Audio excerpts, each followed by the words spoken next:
बोलिए प्रेम से श्री सद्गुरु महाराज की जय।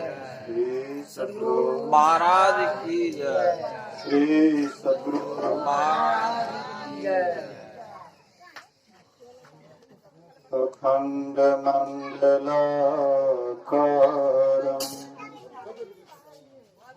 व्याप्तं येन चराचरम् तत्पदं दर्शितं येन तस्मै श्री गुरुवे नमः। धन्य धन्य सतगुरु सुखदा महिमा कहे ना जाए। जो कछु कहो तुम्हारी कृपा मोते कछु न बसाए। सर्वत्र सर्वदा वर्तमान सद्गुरु महाराज जी के श्री पावन चरणों में कोटि कोटि नमन। उपस्थित पूज्य बाबा लोगों के चरणों में नमन। गुरुजन, धर्म प्रेमी सत्संगी बंधुओं, पूजनीय माताओं तथा भक्तिमती बहनों, यहाँ पर 7 रोज तक अखंड ध्यान एवं संतमत सत्संग का कार्यक्रम चला।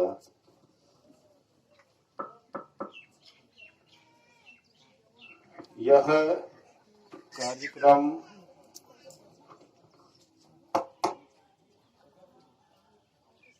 सब जगह नहीं हो पाता है। बहुत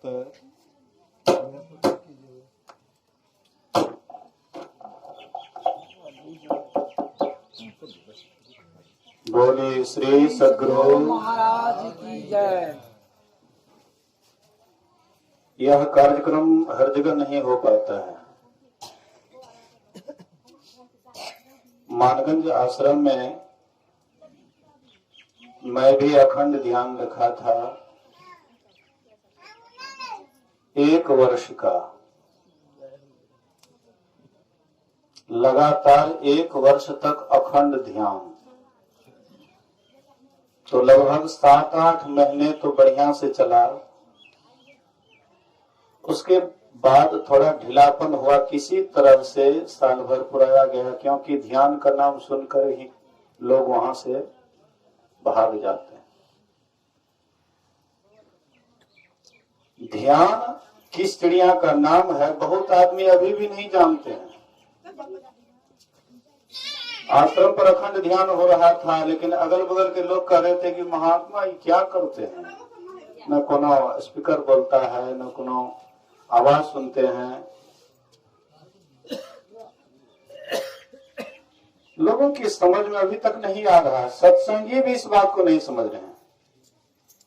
ध्यान का नाम सुनकर के ही भाग जाते हैं। सत्संगी तो सत्संगी, बाबा लोग भी कम नहीं है। ध्यान से बाबा लोग भी भागते हैं, तो सत्संगी क्यों नहीं भागेंगे? जो मंच पर बैठ करके प्रवचन करेंगे और ध्यान का नाम सुन करके भाग जाएंगे, तो नीचे में बैठने वाले सोचेंगे जब यही सब भागते हैं तो हम लोगों के क्या। जो जितना अनमोल काम होता है, उस काम में सफलता मिलने के बाद उसको उतना ही अनमोल सुख मिलता है। यहाँ पर देख लीजिए, दोनों कार्यक्रम हुआ। केवल ध्यान होते तो गांव के लोग को सत्संग भी सुनने के लिए नहीं मिलता। क्या हो रहा है, नहीं हो रहा है, नहीं जान पाते। लेकिन गुरु महाराज की कृपा हुई कि सत्संग यहाँ हो रहा है और ध्यान वहां हो रहा है। 24 घंटा वहां ध्यान हो रहा है और यहाँ पर 3 समय सत्संग हो रहा है। दोनों में किसी को डिस्टर्ब नहीं होता है। उधर ध्यान करते हैं, इधर सत्संग होता है। हमको लगता है इस तरह का कार्यक्रम अगर चले तो शायद बहुत आदमी को इससे प्रेरणा मिलेगी। ये कौन सा बहुत विशाल कार्यक्रम, ऐसा विचित्र कार्यक्रम कि ध्यान भी हो और प्लस सत्संग भी हो, शायद ही कहीं पर मिलेगा। आजकल तो ध्यान धीरे धीरे गौण होते जा रहा है। जिला वार्षिक हो या अखिल भारतीय हो या कोई आयोजन हो, लेकिन ध्यान जल्दी कहीं पर नहीं सुनेगा। ध्यान का नाम, ध्यान की सीढ़ियां का नाम है। महात्मा लोग भी कथा कहानी कह करके लोगों को गदगद कर देते हैं, लेकिन उसका सुर का ठिकाना नहीं रहता। उनसे ध्यान नहीं करवाते, न खुद करते हैं न उनसे करवाते हैं। क्या प्रेरणा मिलेगी?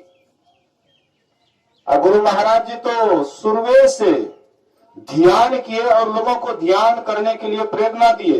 इस ज्ञान को हम धीरे धीरे भूलते जा रहे हैं। कोई भी पंथ है, जब तक मूल आचार्य रहते हैं तब तक उसका सही ज्ञान बरकरार रहता है, और जैसे जैसे मूल आचार्य अपना शरीर छोड़ते हैं, धीरे धीरे वही ज्ञान गौण होने लग जाता है।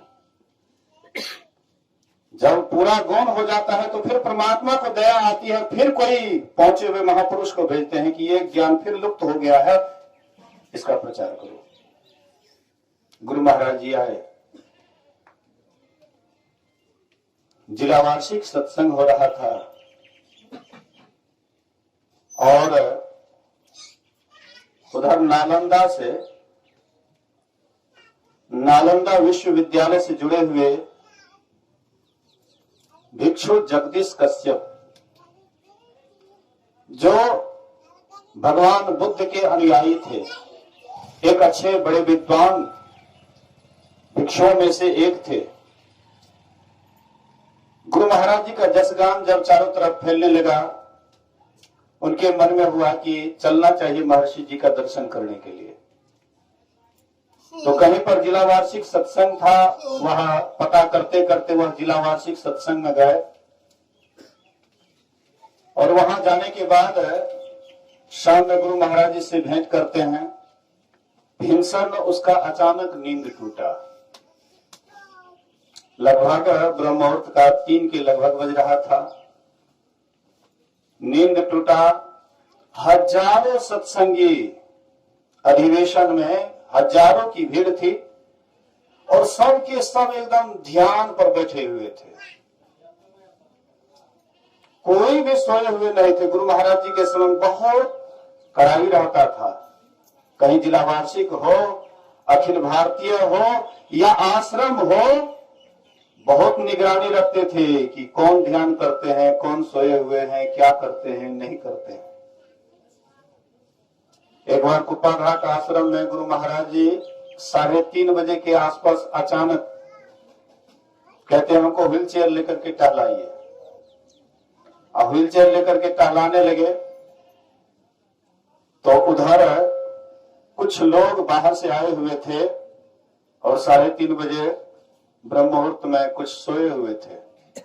गुरु महाराज जी कहते हैं कि ये लोग काहे सोए हुए हैं, कहाँ है यहाँ आश्रम की व्यवस्था, बुलाओ आश्रम की व्यवस्थापक को। उसमें महर्षि शाही श्याम जी महाराज आश्रम के व्यवस्थापक थे। उनको बुलाए, बोले कि आपके व्यवस्थापक रहते हुए और ये लोग जो सोए हुए हैं इस समय में, क्या ये सोने का समय है? कहते हजूर गलती हो गई। सब बोले अरे जल्दी उठो, मुंह हाथ धो, जल्दी सब ध्यान को बैठिए। तो वहां पर भी जाओ, भिक्षु जगदीश कश्यप 3 बजे जाते हैं, हजारों की भीड़ और सबके सब ध्यान पर बैठे हुए। आश्चर्य लगा। उन्होंने कहा कि मैं धम्मपद में पढ़ा था कि भगवान बुद्ध जहां रहते थे, हजारों भिक्षुओं के साथ, सत्संगियों के साथ ध्यान करते थे एकांत में, और यहां पर तो प्रत्यक्ष में, मैं धम्मपद में पढ़ता था लेकिन यहां पर तो मैं प्रत्यक्ष देख रहा हूं कि हजारों की भीड़ है और सबके सब ध्यान पर बैठे हुए हैं। अच्छा, महर्षि जी क्या करते हैं, उनको चल करके देखना चाहिए। दरवाजा लगी हुई थी, खिड़की खुला था, देखते हैं झांकते हैं मच्छरदानी गिरा हुआ था। गुरु महाराज जी ध्यान पर बैठे हुए थे। उसी दिन उन्होंने कहा कि गुरु महाराज जी साक्षात भगवान बुद्ध के अवतार है। यही दृश्य को देख करके कि मैं पढ़ता था, लेकिन यहां पर तो मैं साक्षात देख रहा हूं, बुद्ध भगवान के ही दूसरा अवतार है, महर्षि में ही ब्रह्म जी महाराज। तो क्या देख करके, लेकिन आज धीरे धीरे वही ज्ञान गौण होते जा रहा है। ध्यान नहीं होगा तो सारा ज्ञान खाली बकने वाला ज्ञान होगा, खाली दूसरे को रिझाने वाला होगा, बुझाने वाला होगा, व्यवसाय करने वाला होगा। लेकिन ध्यान धीरे धीरे गौण हो जाएगा तो संत मत का सारा ज्ञान धूमिल पड़ जाएगा। लेकिन ऐसे ऐसे महात्मा अगर जगह जगह में गुरु महाराज जी दे तो शायद समाज को सही मार्ग मिलेगा। भले भीड़ नहीं होती है, हमको भीड़ की तरफ नहीं जाना है। भीड़ अधिक हो जाए तो क्या हो जाएगा, बहुत लोगों की भीड़ हो जाए लेकिन असली ज्ञान लोगों को हो ही नहीं, नकली ज्ञान में ही लोग झूलते रहे। लोग ऐसे भी मेला जाते, वहां पर भी भीड़ होती है, तीर्थ यात्रा करने जाते वहां पर भी भीड़ होती है, लेकिन यहां पर भी केवल लोगों को रिझाने बुझाने वाला हो, लेकिन मूल ज्ञान नहीं दिया जाए तो क्या होगा। यदि आज गुरुजनों की अवतार न होते, असत धर्म धरा धाम का विस्तार न होते।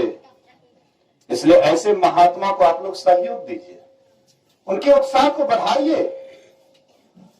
ऐसे ऐसे महात्मा जब आपको सही प्रेरणा दे रहे हैं, उनके उत्साह को बढ़ाइए।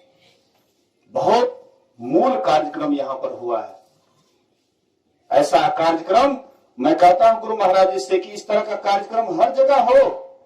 लोग सत्संग सुनते सुनते तंग आ गया है, कान बहरा हो गया है, पर असली चीज ध्यान धीरे धीरे गौण होते जा रहा है। कितना सुनेगा लोग सत्संग, थरथर हो गया है। सुनते सुनते सबका कान भर गया, थरथर हो गया। सब धीरे धीरे मतलब सुनता है, इस कान से उस कान से निकाल लेता है। कहता सो करता नहीं, अमुक का बड़ा लबार, आखिर धक्का खाएगा साहब की दरबार। इसलिए हम अपने आप को चेताएं, हम अपने आप को चेतें, फिर दूसरे को चेताएं। जो सुधरे हुए, मैं उसको नहीं कह रहा हूं, लेकिन जो सुधरे हुए नहीं हैं उनको मैं कह रहा हूं कि आप अपना सुधार कीजिए, फिर दुनिया का सुधार कीजिए। आप अपना सुधार नहीं कीजिएगा, दुनिया का क्या सुधार कीजिएगा। जो स्वयं नहीं सुधरा हुआ है वो दुनिया को क्या सुधारेंगे। बहुत ऐसे संसार में आए सुधारने के लिए, लेकिन ऐसे ही चले गए, उसका कोई छाप नहीं पड़ा। इसलिए संत महापुरुष जो कहते हैं उसको करना चाहिए। तो आइए, अभी हम लोग श्रवण कर रहे थे रामचरितमानस सप्तम सोपान उत्तर कांड से भगवान श्री राम के उपदेश को सुन रहे थे। भगवान श्री राम उपदेश क्यों दिए? क्या उस समय में लोग दुखी थे इसीलिए उपदेश दिए? नहीं। रामचरितमानस को पढ़िए। दैहिक दैविक भौतिक तापा, राम राज का हो नहीं व्यापा। भगवान राम के राज में दैहिक दैविक भौतिक ताप नहीं थे। फिर भगवान राम क्यों उपदेश दिए? प्रजाओं को क्यों बुलाए? गुरुजन पुरजन सबको बुलाए हैं, उच्च नीच सबको बुलाए, स्त्री पुरुष सबको बुलाए हैं, बच्चे जवान बूढ़े सबको बुलाए हैं। आखिर कारण क्या था सबको बुलाने का? भगवान श्री राम सोचे कि ये शरीर, मनुष्य का शरीर अद्भुत है, अनमोल है, लेकिन सदा नहीं रहेगा। यही एक दुख की बात है। सदा रहता तब तो कोई बात नहीं, लेकिन भगवान राम सोचे कि मेरी प्रजा यहां पर सुखी है, पर यहां से जाने के बाद भी यह शरीर छूटेगा। चाहे 5 साल 10 साल 100 साल, या उस समय में लोग हजारों हजार साल जीते थे, लेकिन उस हजारों साल के बाद भी तो यहां से जाते। लेकिन यहां से जाने के बाद उसको दुख हो, ये भगवान राम सोचे कि नहीं, ऐसा नहीं हो, यहां भी मेरी प्रजा सुखी रहे, यहां से जाने के बाद भी मेरी प्रजा सुखी रहे, इसके लिए क्या करना पड़ेगा? कहते इसके लिए साधन धाम मोक्ष का द्वारा। ये शरीर तुम्हारा साधनों का धाम है और इसी शरीर में मोक्ष का दरवाजा है। देव शरीर है जिसको हम लोग पूजते हैं, देवता को पूजते हैं, कितनों सत्संगी हैं, लेकिन पुराने रीति रिवाज को नहीं छोड़ेंगे। लिए कुल्हाड़ी हाथ में, मारत अपने पांव, मारत अपने पांव, पूजक है देवी देवा। सदगुरु संत विसारी, करे भूतन की सेवा। हम लोग भूत की सेवा करते हैं, संत सदगुरु के ज्ञान को विसार देते हैं, मूल में भूल हो जाता है।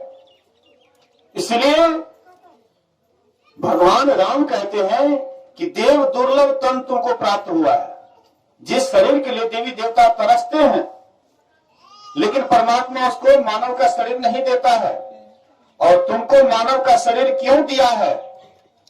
इसलिए कि देव शरीर में वह दरवाजा नहीं है जिस दरवाजा होकर के परमात्मा के पास जाया जाता है। परमात्मा का जिस शरीर से साक्षात्कार होता है, जिस रास्ते से साक्षात्कार होता है, वह देव शरीर में नहीं है। हम लोगों के पास 9 द्वार है ना, आंख के 2, कान के 2, 4, नाक के 2, 6, मुंह का 7, नीचे 2 दरवाजा, मलमूत्र, ये 9 दरवाजा है। देवी देवता के शरीर में भी यही 9वें दरवाजा है, लेकिन हम लोगों के पास में 10वां द्वार है, देवी देवता के पास में 10वां द्वार नहीं है। याद रखिएगा बढ़िया से, देवी देवता के शरीर में ये 10वां द्वार नहीं है, 9वें द्वार तक। इसीलिए बेचारे वो भी तरसते रहते हैं, वो भी बेचारे भिखारी की तरह भीख मांगते हैं, लेकिन परमात्मा उसको भीख नहीं देते। नर्तन दुर्लभ देव को सब कोई कहत पुकार, सब कोई कहत पुकार, देव दे ही नहीं पावे, ऐसे मूर्ख जन जो स्वर्ग की आस लगावे। बोलिए श्री सदगुरु। कहते वह मूर्ख है जो स्वर्ग की आशा करते हैं। ऐसे मूर्ख जन जो स्वर्ग की आस लगावे। पुण्य छीन सोई देव, स्वर्ग से नरक में आवे, भर में चारों खाने, पुण्य कही ताहि रिझावे, और तुलसी सतमत तत् कहे, स्वर्ग पर करे खखार, और नर्तन दुर्लभ देव को सब कोई कहत पुकार। तो मूर्ख है वह जो स्वर्ग की आशा करते हैं। इस मनुष्य शरीर में आकर के अगर हम साधन भजन करके, 10वें द्वार की तलाश करके अगर हम उधर चले जाते हैं, तो यही तो मानव जीवन की सार्थकता है। लेकिन कुछ नींद में, कुछ भोग में, कुछ आलस में खोया, और जब आया समय मौत का तो सिर धुन धुन करके रोया। अभी हम लोग एकदम आराम से, कितने माँ बहने सत्संग में भी बैठे हैं तो बुलबुल करने लग जाते हैं, कितना उठपुट करने लग जाते हैं। सत्संग की कोई मर्यादा नहीं देते हैं। जो सत्संग की मर्यादा नहीं देते हैं, वो सत्संग भी उसकी मर्यादा नहीं देते। जो एकाग्र पूर्वक सत्संग नहीं सुन पाते, वो ध्यान करेगा, नहीं होगा ध्यान। हाँ, आंख बंद करेंगे, नाटक करेंगे ध्यान का, आंख बंद करके नाटक करेंगे कि हम भी ध्यान करते हैं, लेकिन ध्यान नहीं होगा। एकाग्रता चाहिए, सत्संग सुनने के लिए भी एकाग्र मन होना चाहिए, और ध्यान करने के लिए तो और विशेष एकाग्रता की आवश्यकता है। इसलिए इस शरीर में साधनों का धाम है, इसी शरीर में मोक्ष का दरवाजा है, और वह दरवाजा को इसी शरीर में रहते हुए जानना है। जो इस शरीर में आ करके कम से कम वह दरवाजा के संबंध में जान गए कि कौन सा दरवाजा है, उसको कम से कम एक बार झांक लिए, तो फिर वह मनुष्य शरीर से नीचे नहीं गिरेगा। जो इस शरीर में आ करके वह दरवाजा कहां पर है, इसको भी कम से कम जान करके, साधना करके कम से कम वहां पर अपना निवास कर लिए हैं, तो फिर मनुष्य शरीर से नहीं गिरेंगे। क्यों भटकता फिर रहा तू, एक तलाश से यार में, रास्ता तो सहरग में है दिलवर पे जाने के लिए। क्यों तू बाहर में भटक रहा है? परमात्मा के पास जाना चाहते हो, किधर जा रहे हो? परमात्मा कहाँ है? तीर्थ में, व्रत में? अरे तुम्हारे शरीर के अंदर में परमात्मा है, और वह दरवाजा भी तुम्हारे अंदर में है। 9 दरवाजे 9 दर फीके।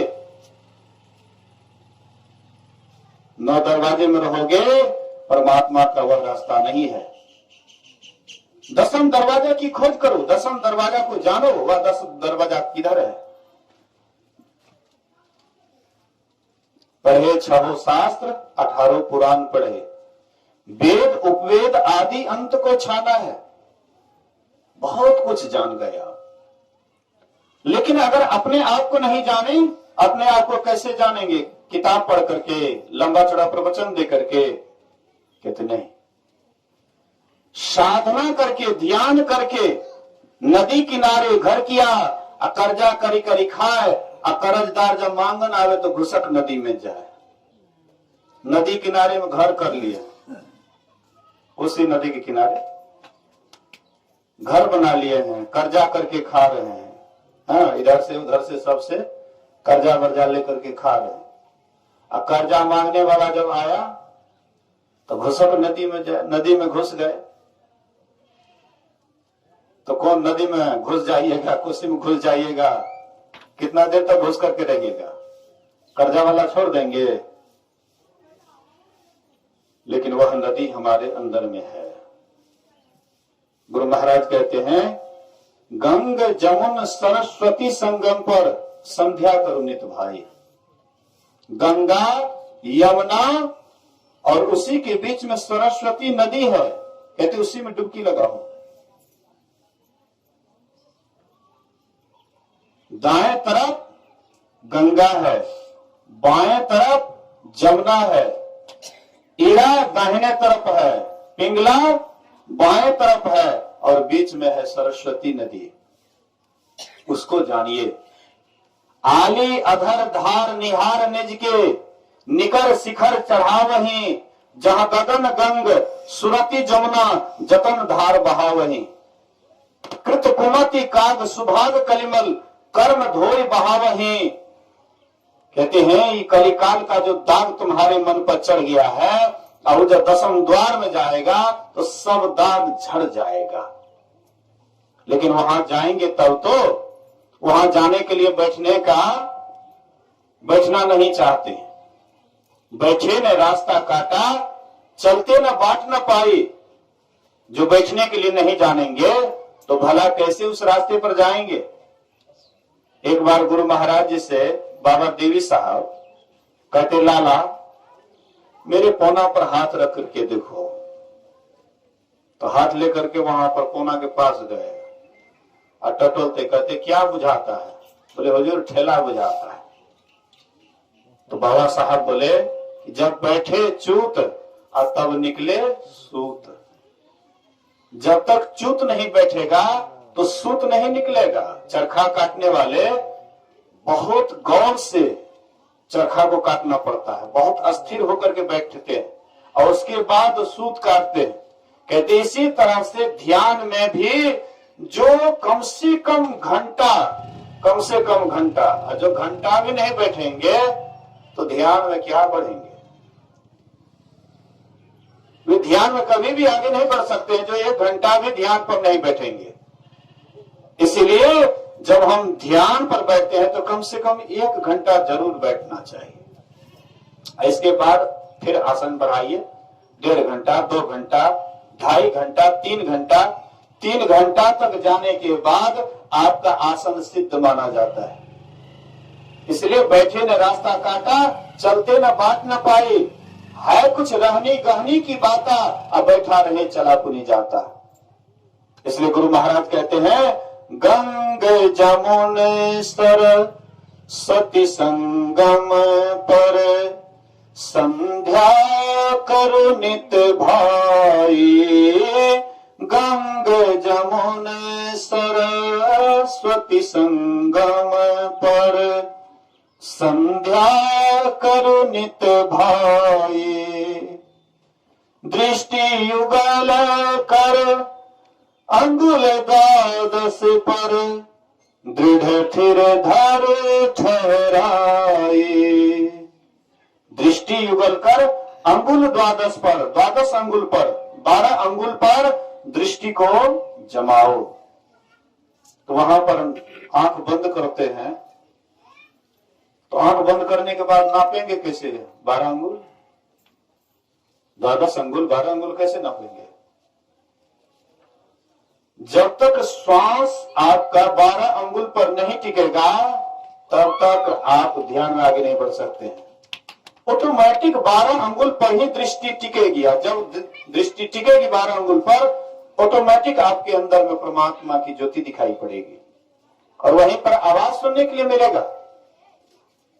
दृष्टि युगल कर अंगुल द्वादश पर दृढ़ थिर धरो ठहराई। प्राण स्पंद बंद हो जाए, प्राण स्पंद बंद हो जाए, मन तजई चंचलाई। गंग जमुन सरस्वती संगम पर संध्या करु नित भाई। बाहर में सांप जब चलता है तो वह टेढ़ा मेढ़ा चलता है। बाहर में देखिएगा धरती पर सांप चलते हुए तो वह टेढ़ा मेढ़ा चलता है, और वही सांप जब बिल में घुसता है तो बिल्कुल सीधा हो जाता है। इसी तरह से हम आप भी बाहर में जब तक मन दौड़ते रहेगा ये भी टेढ़ा मेढ़ा चाल चलते रहेगा। और यही मन अगर 10वें द्वार में चला जाता है तो बिल्कुल सीधा हो जाता है। सीधे चले जाना वहां मुर्शद ने ये फतवा दिया। यह राह मंजिल इश्क है पर पहुंचना मुश्किल नहीं, मुश्किल कुशा है रूबरू जिसने तुझे यह पंजा दिया। इसलिए संत महापुरुष कहते हैं कि वह रास्ता सीधा है, वह मार्ग सीधा है जो मंजिल तक पहुंचाता है। तो वही रास्ता पर जाने के लिए गुरु महाराज कहते हैं जैसे ही 12 अंगुल पर तुम्हारी दृष्टि टिकेगी वहां पर ज्योति जगेगी, श्वास की गति रुक जाएगी। ऐसे तो श्वास की गति प्राणायाम करने से भी रुकती है। प्राणायाम करते हैं रेचक, पूरक, कुंभक, लेकिन प्राणायाम सापद है। इसमें आपको कोई गड़बड़ी भी हो सकती, स्वास्थ्य पर असर भी पड़ सकता है। इसीलिए प्राणायाम थोड़ा सबके लिए साध्य नहीं है। जो घर द्वार छोड़े हुए हैं, ठीक ठीक ब्रह्मचर्य का पालन करते हैं, ठीक ठीक संयम धर्म से चलते हैं, प्राणायाम उसी से हो सकता है। बाद बाकी प्राणायाम सबसे होने योग्य नहीं है, लेकिन ध्यान योग सबसे होने योग्य है। प्राणायाम करने वाले श्वास को जबरदस्ती रोकते हैं, ध्यान में श्वास को नहीं रोका जाता है बल्कि वासना को रोका जाता है। द्वय बीजे चित्त वृक्षस्य प्राण स्पंद निरुद्धते। चित्ररूप वृक्ष के 2 बीज है, प्राण स्पंदन और वासना। दोनों में से एक को छीण करने पर दोनों ही नाश को प्राप्त होता है। इसीलिए हम जब ध्यान करते हैं तो जो जो इच्छा वासना आती है उसको हम लोग हटाते जाते हैं। गुरु महाराज जी कहते थे कि जो गंगा स्नान सावन भादों में जाते हैं तो वहां पर गंगा जी में बहुत कूड़ा करकट बहते रहता है।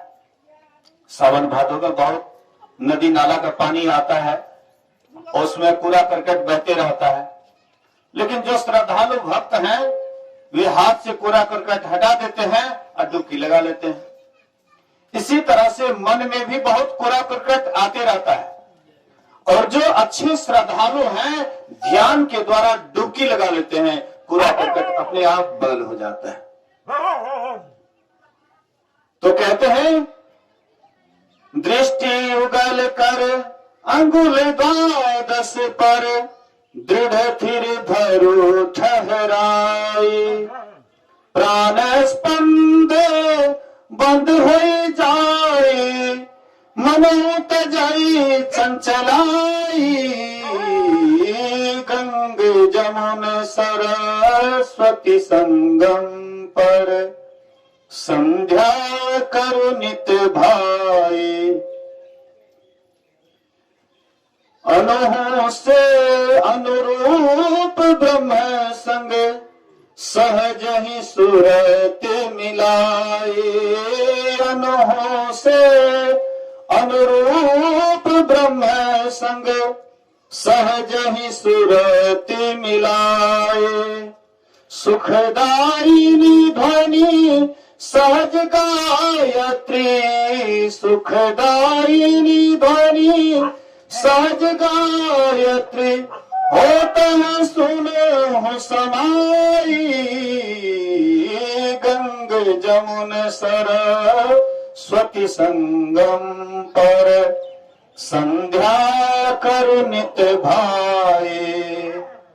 ध्वन्यात्मक गायत्री ध्याना जो जन करे सदाए। ध्वन्यात्मक गायत्री ध्यान